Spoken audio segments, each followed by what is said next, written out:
So, maraming mga nag-comments about cost of living. Kahit na ang taas-taas naman daw ng sweldo, napakataas naman ng gastusin, which is cost of living. Pero sa video na to, pag-uusapan ko both cost of living and quality of life.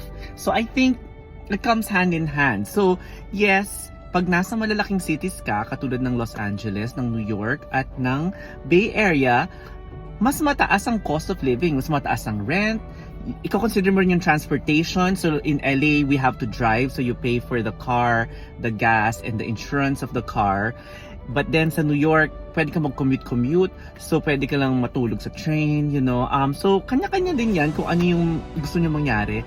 But in addition to cost of living, yung quality of life naman. So ang magaganda naman sa mga malalaking cities, in my opinion, for example, sa Los Angeles, napakadaming Filipino food. So, masaya ako doon. And then, yung family and yung friends, yung mga nagvi-visit, yung uwi-uwi sa Pilipinas, I love traveling. So, dun sa malalaking cities na yon, merong mga straight flight going to Manila. Compared dun sa ibang cities, doble-doble pa yung yung travel. So, I think you have to consider quality of life as well.